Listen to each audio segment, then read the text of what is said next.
नमस्कार, स्वागत है आपका हमारी खास पेशकश यंगिस्तान की सोच में। उत्तर प्रदेश और उत्तराखंड के मतदाताओं में एक बड़ी तादाद युवाओं की है और यही वजह है कि सभी राजनीतिक पार्टियां आने वाले विधानसभा चुनाव में इनको अपने अपने पाले में करने में जुटी हुई हैं। मुख्यमंत्री अखिलेश यादव की तमाम योजनाएं यूथ को लुभाएंगी या फिर पिछले लोकसभा चुनाव में बड़ी ताकत बनकर उभरी बीजेपी पर प्रदेश का युवा भरोसा करेगा। साथ ही जानने की हम ये भी कोशिश करते हैं इस प्रोग्राम के जरिए कि बसपा और कांग्रेस के बारे में युवा क्या सोच रहे हैं। तो इन तमाम मुद्दों पर आज हम अलीगढ़ आपको लिए चलते हैं। अलीगढ़ मुस्लिम यूनिवर्सिटी जो कि प्रदेश में अपना एक अहम स्थान रखती है, देश में अपना अहम स्थान रखती है। अलीगढ़ मुस्लिम यूनिवर्सिटी के छात्रों से खास बातचीत की है हमारे संवाददाता सचिन वासने ने। आप देख रहे हैं इंडिया वॉइस और मैं हूं सचिन श्री पवन। उत्तर प्रदेश विधानसभा चुनाव 2017 पर आधारित हमारा कार्यक्रम यंगिस्तान की सोच की आज पूरी टीम मौजूद है अलीगढ़ मुस्लिम यूनिवर्सिटी में। और इस यूनिवर्सिटी का तराना है, उस तराने की कुछ लाइनें हैं, जो अब्र यहां से उठेगा वो अब्र सारे जहां पर बरसेगा। और इन्हीं लाइनों की तर्ज पर इस यूनिवर्सिटी से तालीम हासिल करने वाले जितने भी लोग हैं, उन लोगों ने न केवल हिंदुस्तान में बल्कि दुनिया के तमाम मुल्कों में इस इदारे का परचम लहराया है। और इसी रवायत को आगे बढ़ाने के लिए ये आने वाला कल आज हमारे साथ मौजूद है। इन तमाम लोगों की सोच यानी यंगिस्तान की सोच यानी युवा की सोच क्या है आने वाले असेंबली इलेक्शंस को लेकर, यह आज जानेंगे अलीगढ़ मुस्लिम यूनिवर्सिटी के इस कैंपस में। इस आने वाले चुनावों से मेरी आशा ये है कि हमारी जनरेशन जो यूपी में सबसे ज़्यादा पॉपुलेशन यूथ है, तो मैं चाहती हूँ उनकी एस्पिरेशंस जो निकल के आए वो दिखाई इस तरह पड़े कि हम कास्ट के बेस पे या रिलीजन के बेस पे या रीजन के बेस पे वोट मत दें। हमारे मुद्दे एम्प्लॉयमेंट है, हमारा मुद्दा रोज़गार है, पढ़ाई है, एम्पावरमेंट है और डेवलपमेंट है। हम जानते हैं कि यूपी में मैक्सिमम यूथ पॉपुलेशन जो है वो पढ़ने के लिए कहीं बाहर जाता है, काम करने के लिए कहीं बाहर जाता है। इसलिए ज़रूरत है कि यूपी के अंदर भी इंफ्रास्ट्रक्चर ऐसा हो जो अपनी पॉपुलेशन को सपोर्ट कर सके। और हम चाहेंगे जो ये सरकार है या जो आने वाली सरकार है वो इन मुद्दों पर ध्यान दे। तो कहने का सीधा सीधा जो असर है वो ये है कि तमाम जितने भी मुद्दे हैं उन सब के मुद्दों को अलग रखते हुए एक मुद्दा रोजगार का, दूसरा मुद्दा शिक्षा का, शहर मतलब जो प्रदेश है उसी में वो तमाम सुविधाएं अगर मुहैया हों तो ऐसी सरकार आने वाले जो चुनाव हैं उन चुनावों में ऐसी सरकार बने, ऐसी सरकार के प्रति तमाम युवा हैं उनका रुझान है। और भी मेरे साथ भाई हैं, वो क्या कहना चाहते हैं? जैसे कि अभी तक उत्तर प्रदेश में अखिलेश सरकार है, उसने कई मुद्दों पे अच्छा काम किया, कई मुद्दों पे ऐसा काम किया जिससे हम संतुष्ट नहीं भी हैं। जैसे कि जितनी तरक्कियाँ हुई हैं वो बड़े बड़े देशों में, बड़े बड़े शहरों में हुई, जैसे लखनऊ में हो गई या फिर उसकी और नोएडा वगैरह में हो गई। लेकिन जो अभी भी जो पिछड़े हुए शहर हैं जैसे बुंदेलखंड है, वहाँ पे लोग पानी के लिए परेशान हैं, उनको पीने के लिए पानी नहीं है, खाने के लिए खाना नहीं है, सूखा पड़ा हुआ है वहाँ पे। तो उन शहरों पे भी नज़र डाली जाए। सिर्फ बड़े शहर ही नहीं, एक जो पूरा जो यूपी है, उत्तर प्रदेश है, उसमें छोटे बड़े सब शहरों का एक साथ सबका विकास होना चाहिए। बिल्कुल सही। यानी कुल मिलाकर कहना यह है कि जहां विकास हो चुका है ऑलरेडी वही विकास हो रहा है, और जहां जरूरत है आज भी वो इलाके महरूम है उस तमाम विकास की व्यवस्था से जहां का युवा निकलकर दूसरे शहरों में, बड़े शहरों में जा रहा है। बड़े शहर भरते जा रहे हैं, छोटे शहर खाली होते चले जा रहे हैं। और भी एक मेरे साथ साथी हैं, वो क्या कहना चाह रहे हैं? सर, किसी भी सरकार को, किसी की पॉलिसीज़ को अगर हम जानना चाहते हैं तो ये जाने कि उसकी पॉलिसीज़ कैसी हैं, कि सरकार को जानना है। अगर हम पिछले समाजवादी पार्टी की पॉलिसीज़ को देखें तो उन्होंने कितना काम उन लोगों के लिए करा है जिसके लिए वजह से यूपी जाना जाता है। जैसे सहारनपुर के लकड़ी वाले काम, बाकी और जगह के छोटे छोटे काम, उसके लिए उनकी कितनी पॉलिसीज हैं? कोई उनके लिए पॉलिसी नहीं है। खुद हम लोगों ने सर्वे करा, सहारनपुर में 1 लाख लोग जो हैं लकड़ियाँ काम करते हैं, वो कहते हैं कि हम वोट डालने नहीं जाएंगे, किसी सरकार की हमारे लिए कोई पॉलिसीज नहीं है। तो सिर्फ सवाल ये, आप एम्प्लॉयमेंट जनरेट करना चाहते हैं, आप लोग काम करना चाहते हैं, तो सिर्फ ऊपर ऊपर दिखाने की कोई बात नहीं है। आप लोग बाकायदा अलग अलग लोगों के लिए अलग अलग रीजनल वाइज पॉलिसीज डिवाइड करके और उनके लिए पॉलिसीज बनाएं। तो मैं मानता हूँ इसके लिए उन लोगों की कोई पॉलिसीज नहीं थी, और आगे आने वाली सरकार के बारे में कहना चाहता हूँ कि इसके ऊपर काम करें, तभी एम्प्लॉयमेंट जनरेट हो पाएगी। यानी कहने की जरूरत है कि धरातल पर उतरा जाए, धरातल पर उतरेंगे तभी उस सरकार के जितने भी कार्यक्रम हैं वो सफल होंगे। और धरातल पर उतरने के बाद ही, क्योंकि सीधे सीधे जो आम जनता है अगर वहां तक सरकार की नीतियां नहीं पहुंचेंगी तो वो सरकार मोर्चे पर विफल नजर आएगी। और साहिबान एक और है हमारे साथ, भाई वो क्या कहना चाहते हैं? देखिए, सबसे इम्पॉर्टेंट चीज़ है, एक मैनिफेस्टो में जो चीज़ें बताई गई थी पिछले बार 2012 में जो समाजवादी पार्टी गवर्नमेंट ने दिया था, उसमें बहुत सारी चीज़ें ठीक है उसमें हुई हैं, लेकिन कुछ अहम मुद्दे हैं जो कि पूरे नहीं किए गए। जैसे 18% रिजर्वेशन फॉर माइनॉरिटीज़ की बात हुई थी, एक बात। दूसरी बात हुई थी कि जो बहुत सारे ऐसे लोग हैं जो जेल में हैं, जिनके ऊपर ट्रायल चल रहा है और अभी तक तो उनके लिए वो केसेस को मतलब आगे बढ़ाएंगे और उनको ज़्यादा मतलब फ्री कराने की कोशिश की जाएगी, जो कि इन मुद्दों पे सरकार ने अभी तक 5 साल पूरे होने वाले हैं, लेकिन उन्होंने काम नहीं किया। तो ज़रूरी है कि मैनिफेस्टो जब भी आगे, अगर एक तो काम नहीं किया करना चाहिए, दूसरी बात है कि जब मैनिफेस्टो गवर्नमेंट बना रही है, ठीक है, तो वो एक डेडलाइन दे कि उस पर कम से कम अमल किया जा सके।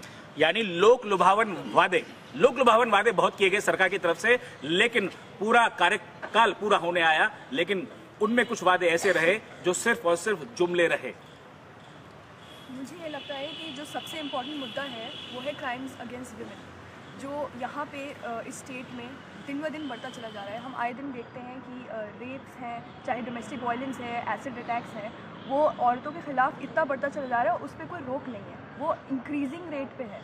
तो ये चीज़ भी ध्यान देने की है, जिसपे गवर्नमेंट ने कोई भी एम्फसाइज़ नहीं किया है, कोई भी उसके खिलाफ एक्शन नहीं लिया है, बस झूठे वादे करके और बहला के और छोड़ दिया जाता है। मेरे हिसाब से इस पे भी तवज्जो देना बहुत ज़रूरी है। यानी कुल मिलाकर एक बार फिर से बात वही आई निकलकर कि लॉ एंड ऑर्डर की जो स्थिति है वहां पर सरकार विफल नजर आती है। और अगर बात की जाए स्पेशली विमेंस के बारे में, तो विमेंस के लेकर सरकार ने वो एहतियातन कदम भी नहीं उठाए जिनके बारे में उन्होंने बात की थी। और जी देखिए, अभी आपने कहा कि समीक्षा कैसे करेंगे, तो अगर हम समीक्षा करने की बात करते हैं तो हम ये देखते हैं कि हाँ ठीक है, इस सरकार के आने के बाद 2003-7 से जब ये सरकार आई, 2003 से 2007 DSP थी, उसके बाद से जब सपा आई, तो उसके बाद से हम ये देखते हैं कि जो उन्होंने टैक्स रेवेन्यू लिया वो काफ़ी हद तक बढ़ा, लेकिन उस टैक्स रेवेन्यू का यूज़ कहाँ हुआ ये किसी को नहीं पता। GSDP हमारे पिछले 10 सालों में गिरा।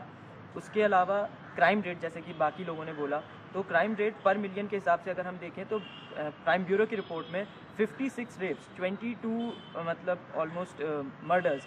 और अगर हम और ज़्यादा बड़े लेवल पे देखें तो क्राइम रिपोर्ट ये कहती थी कि बाय 2003 to 2007 अगर हम बात करें तो क्राइम ब्यूरो का रिपोर्ट था कि 47 क्राइम्स इन टोटल पर मिलियन के हिसाब से हुए। लेकिन इस सरकार के अंडर में 2015 से 2016 के बीच में 140 से 147 to 144 तक का एक रिकॉर्ड रहा। तो इसका मतलब है कि कहीं ना कहीं ये सरकार भाई भतीजावाद में घिर रही है, या फिर कहीं ना कहीं इस सरकार में लॉ एंड ऑर्डर की कमी है, या फिर इस सरकार का इम्प्लीमेंटेशन जो है वो, जो कि हम ज़्यादातर अपनी गवर्नमेंट से देख रहे हैं, वो कमज़ोर है। युवा सोच जो सीधे सीधे कहती है कि ये सरकार कहीं ना कहीं भाई भतीजावाद में उलझ गई, और इसी के चलते जो सपने जनता को दिखाए गए थे वो सपने आज पूरे 5 साल होने जा रहे हैं, थोड़े ही दिन के बाद वो अधूरे रह गए। और भी है मेरे साथ लोग जो बात करेंगे इस बारे में, क्या कहना है वो भी जानते हैं।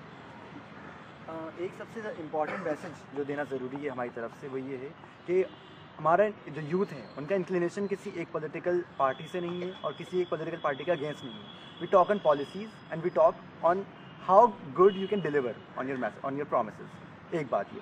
दूसरी बात सबसे इंपॉर्टेंट ये है कि इवन इफ अगर कोई पॉलिटिकल पार्टी है और उसकी जो पॉलिसीज़ हैं they are in the favor of development, they are in the favor of literacy, employment and crime rate को कर्व करना है, तो सिस्टम को ट्रांसपेरेंट करने की ज़रूरत है। बिकॉज अखिलेश सरकार ने जो मौजूदा सरकार है उन्होंने कुछ वादे किए, उन्होंने कुछ हद तक कोशिश भी की, लेकिन वो ग्राउंड तक नहीं पहुँचे।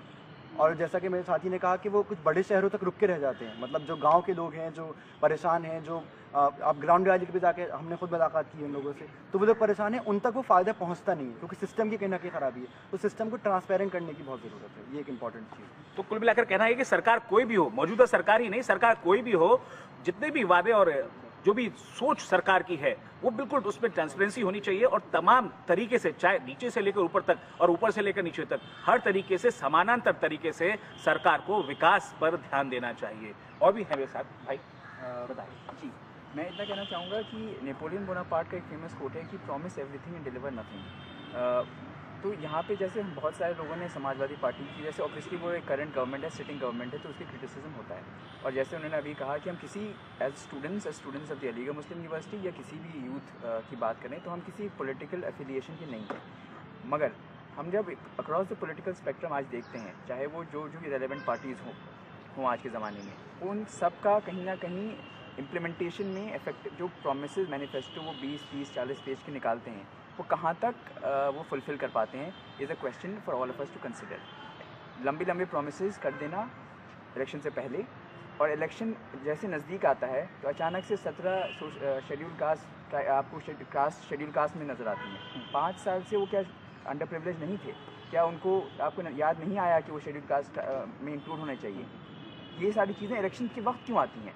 तो मेरा मैसेज और मेरी अपील सारे यूपी वासियों से और लार्जर इंडियन कॉन्टेक्स्ट में भी यही कहूँगा कि please when you go to cast your vote, आप इफेक्टिवली कास्ट करिए, सोच समझ के कास्ट करिए, ये इलेक्शन प्रोमिसेस और सोप्स में ना फंसे। यूथ के लिए मेरे अनुरोध है। बहुत अच्छी बात कही इन्होंने कि कुल मिलाकर जितने भी लोक लुभावन वादे अगर किए जाए जनता से, तो जनता को थोड़ा सा अपनी तरफ से भी अवेयर होने की जरूरत है कि वो ना उलझे, ना फंसे ऐसे लोक लुभावन वादों में। अपना भी विवेक इस्तेमाल जनता को करना पड़ेगा। और एक है, उनके साथ भी जानेंगे कि क्या कहना चाह रहे हैं, उनकी राय क्या है।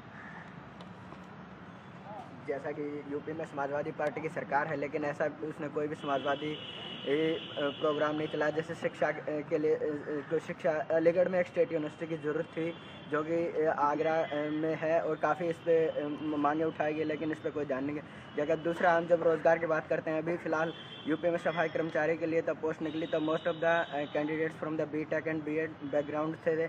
एक कैंडिडेट तो वहाँ पे पीएचडी का भी था, उनसे वहाँ पे सफाई के लिए ट्रायल करवाए गए। और जहाँ तक हम लॉ एंड ऑर्डर की बात करते हैं, ये सरकार ने की नीयत ख़राब है, क्योंकि ये बिल्कुल लास्ट में जाकर at the last of the moment dial 100 कल योजना लॉन्च की गई, और एक दिन में आप 900 प्रोजेक्ट लॉन्च कर रहे हो। अगर आपकी इतनी ही नीयत साफ थी तो आपके पास 5 साल थे, उस दौरान आप क्या कर रहे थे।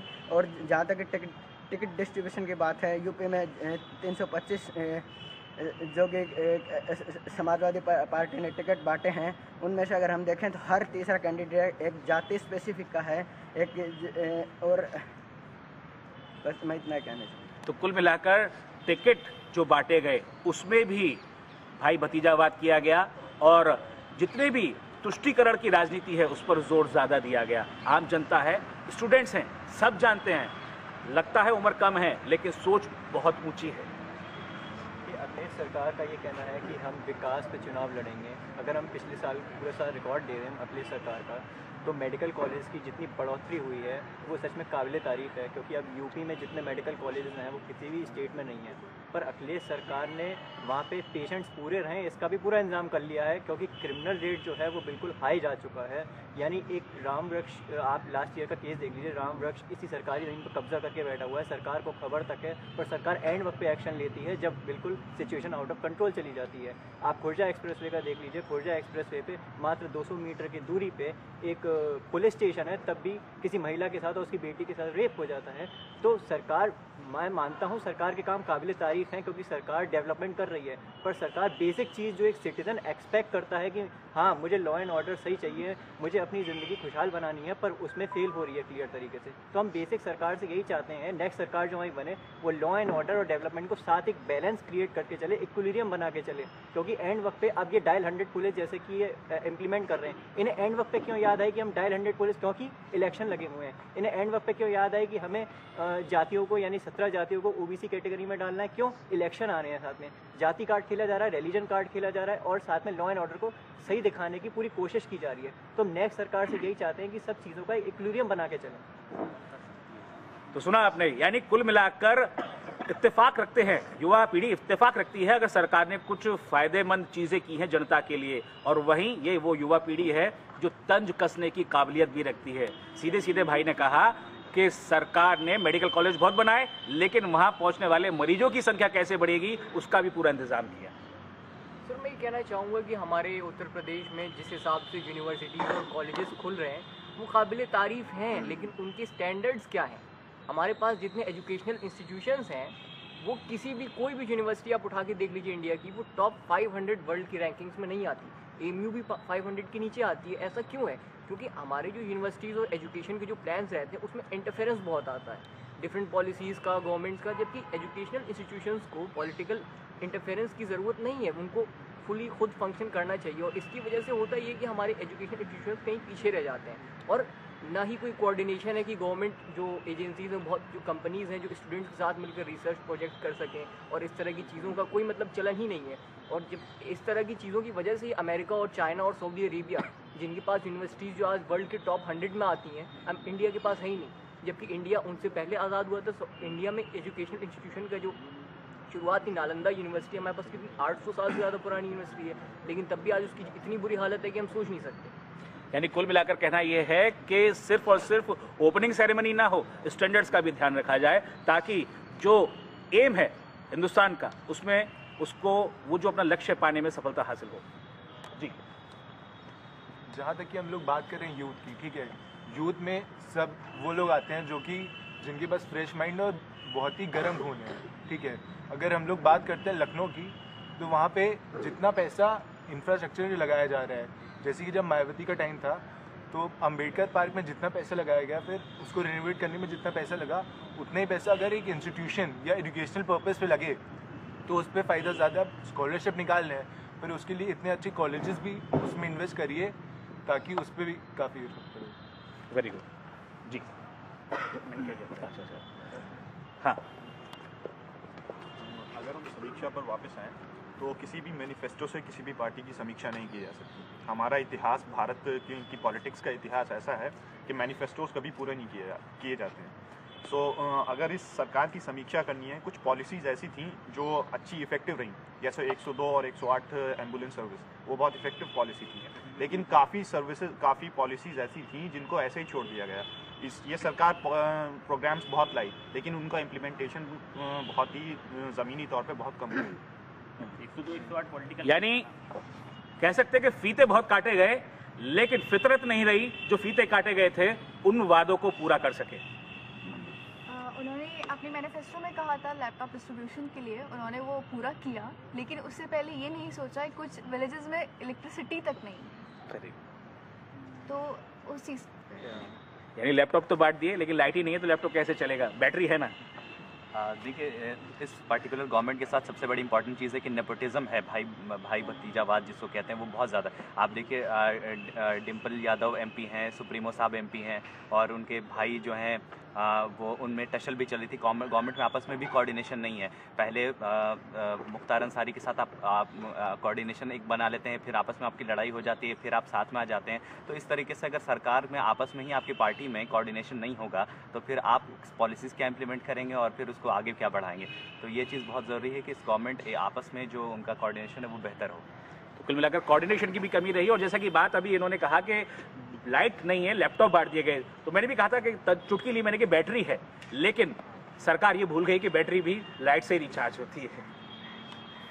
रही बात, जब तक जैसे कि हमने अभी काफ़ी मेरे दोस्तों ने कहा कि भाई भतीजावाद एक तरीके से चल रहा है, तो मुझे ये लगता है कि ये भाई भतीजावाद सिर्फ एक पार्टी स्पेसिफिक नहीं है, ये सभी पार्टीज़ में हो रहा है। क्योंकि आज के टाइम पे हम ये देखते हैं कि पार्टीज़ जो हैं वो मैनिफेस्टो से ज़्यादा वोट पे ध्यान देती हैं, और वो वोट बैंक पे ध्यान देती हैं। तो as a youth, as a person जो अभी कुछ सालों में ग्रेजुएट करेगा और उसे जॉब चाहिए, मुझे इस चीज़ से मतलब ही नहीं है कि आप कौन से वोट बैंक को देख रहे हैं। मुझे इस चीज़ से मतलब यानी कह सकते हैं कि वोट बैंक के लिए मैनिफेस्टो पर ध्यान नहीं दिया जाता, मैनेज करने पर ध्यान दिया जाता है। ये मैं सरकार की ज़्यादा पॉलिसीज़ पे बात तो नहीं करूँगा, लेकिन मैं अभी एक इनिशिएटिव गवर्नमेंट का बताना चाहूँगा कि अभी अखिलेश सरकार ने यूपी 100 का एक इनिशिएटिव लिया था, जिसमें 5000 से भी ज़्यादा पुलिस वैन्स को पूरा रेगुलेट किया गया था यूपी के अंदर। लेकिन उसके बाद भी अभी मैनपुरी डिस्ट्रिक्ट के अंदर एक वुमेन को ब्रूटली एक कुछ वहाँ के लोकल गुंडास ने वहाँ पे मारा in front of a super cop of the UP police, लेकिन वो पर्सन वहाँ पे उस टाइम कुछ नहीं कर पाया। तो ये कैसा पुलिस सिस्टम है कि आप 5000 वैन निकालने के बाद भी एक कॉमन सिटीजन को सिक्योरिटी प्रोवाइड की। बड़ा सवाल, वाजिब सवाल, कैसा सिस्टम है कि इतनी ज़्यादा सुरक्षा के बावजूद, इतने सारे वैन निकालने के बावजूद, जितनी भी जो सुरक्षा के लिए डायल 100 की सुविधा दी गई और तमाम सुविधा दी गई, उसके बावजूद अपराध हो रहे हैं। एक छोटा सा ब्रेक का वक्त हो चला है, यंगिस्तान की सोच में जल्द हाजिर होते हैं।